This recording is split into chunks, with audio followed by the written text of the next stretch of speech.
अस्सलाम वालेकुम। मुझे उम्मीद है कि आप सब ठीक होंगे। हमने चैप्टर नंबर 1 स्टार्ट किया था और चैप्टर का नाम था सेल स्ट्रक्चर और फंक्शन। पिछले लेक्चर में हमने देखा कि टेक्निक्स क्यों इस्तेमाल की जाती हैं और साथ में हमने एक मशहूर इंस्ट्रूमेंट माइक्रोस्कोप के बारे में पढ़ा था। आज अगली टेक्निक जो है ना वो हमारे पास सेल फ्रैक्शनेशन है। देखें, ये जो फ्रैक्शन है, फ्रैक्शन जो वर्ड है ये निकला है, इसका मतलब होता है पार्ट्स। पार्ट्स का मतलब हिस्से, यानी सेल के हिस्से करना। सेल के अंदर जो मौजूद चीजें हैं उनको अलहदा करना, इसको आप सेल फ्रैक्शनेशन कहते हैं। फ्रैक्शन का मतलब पार्ट्स या हिस्से। अब इसको आप डिफाइन कैसे करेंगे कि it is the technique of separating cell organelles and its components. Technique of separating cell organelles and its components, यानी सेल के अंदर जो मौजूद ऑर्गेनेलीज हैं जिन्हें आप सब सेलुलर स्ट्रक्चर्स भी कहते हैं, और इसके अलावा सेल के जो बाकी कंपोनेंट्स हैं, बाकी जो अज्जा हैं, उनको अलहदा करने के लिए हम सेल फ्रैक्शनेशन का इस्तेमाल करते हैं। इसकी अहमियत क्या है? देखें, एक बात याद रखें कि हम अलहदा क्यों कर रहे हैं।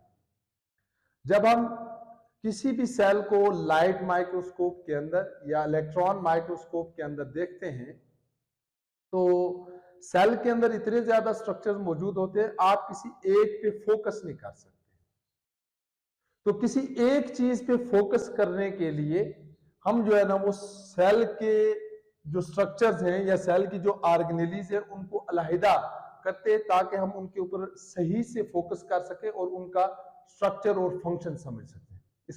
इसकी मिसाल यूं ही ऐसे ही है कि एक क्लास में जैसे 20 से 30 स्टूडेंट बैठे हैं, तो आप एक स्टूडेंट पे क्लियरली अच्छी तरह से फोकस नहीं कर सकते। हाँ, अगर आप उसी स्टूडेंट को अलहदा से टाइम दें तो आप उस पर जो है ना वो ठीक तरीके से फोकस कर सकते हैं। अब यहां पे भी वही बात है कि सेल के अंदर बहुत ज्यादा स्ट्रक्चर्स मौजूद है, हर स्ट्रक्चर के ऊपर जो है ना वो इतनी ज्यादा चीजों में फोकस नहीं किया जा सकता। इसीलिए हम सेल की मुख्तलिफ चीजों को अलहदा जो है ना करते हैं ताकि हम उनको clearly easily electron light microscope के नीचे स्टडी कर सकें। अब इसकी अहमियत क्या है, सिग्निफिकेंस क्या है कि scientist use this tool for getting knowledge about organelle function. वही बात है बेटा कि किसी भी ऑर्गेनेली का फंक्शन और स्ट्रक्चर सही तरह से मालूम करने के लिए हम उस ऑर्गेनेली को अलहदा करके देखते हैं। अब सेल फ्रैक्शनेशन के कौन कौन से स्टेप्स हैं? Cell fractionation consist of 2 steps, 2 steps पे मुश्तमिल है।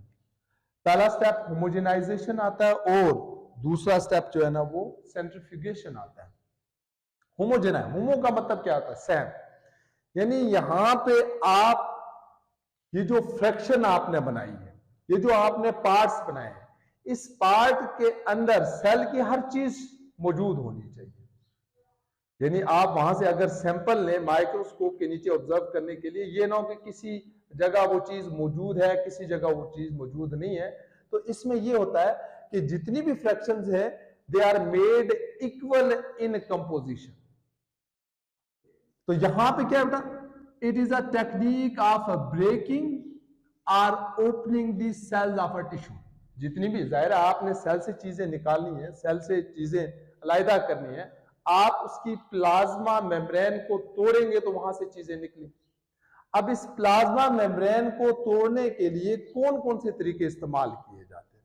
तो ये homogenization, it is a technique of breaking और opening the cells of tissues. तो 3 तरीकों से हम जो है ना वो किसी भी सेल की प्लाज्मा मेम्ब्रेन को तोड़ सकते हैं। सबसे पहले हमारे पास आती है मैकेनिकल सेपरेशन। तो यहां पे हमारे पास मैकेनिकली, फिजिकली किसी भी चीज को अलहदा करने के 2 तरीके, सेल को अलहदा करने के, सेल के अंदर जो कंपोनेंट्स हैं उनको अलहदा करने के 2 तरीके।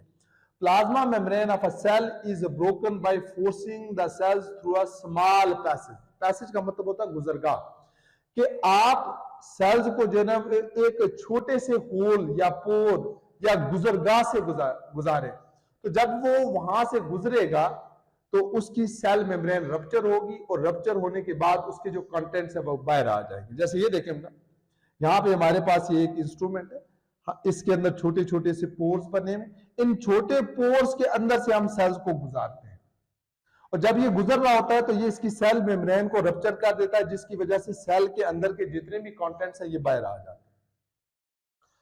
उसके बाद दूसरा तरीका क्या है, ये जो है ना वो ग्राइंड कर सकते हैं, आप सेल को पीस सकते हैं सेल्स को। तो cells can also be separated by using abrasive material. Abrasive का मतलब होता है रगड़, रगड़ के आप जो है ना वो सेल्स को तोड़ सकते हैं, जैसे यहां पे इस्तेमाल हो।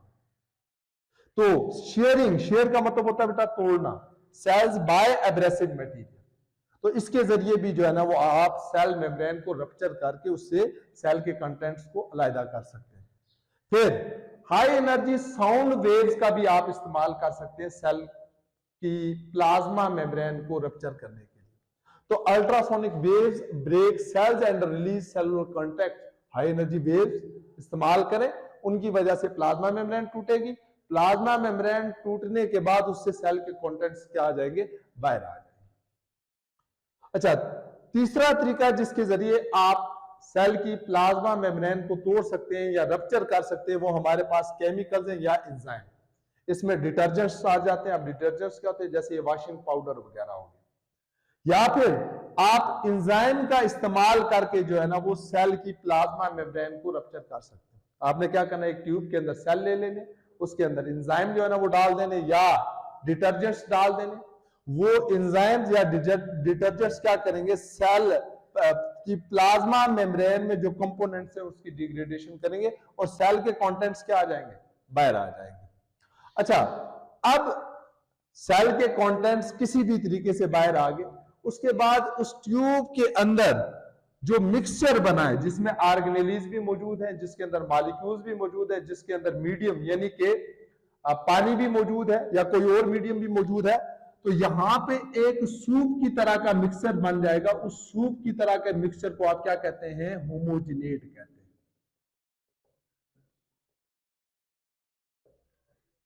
तो as a result of homogenization, material is in the form of thick soup like mixture, this is called as homogenate। जब आपने होमोजेनाइजेशन की तो आपके पास जो ट्यूब के अंदर मिक्सचर बना उसको आप क्या कहेंगे, होमोजेनेट कहेंगे।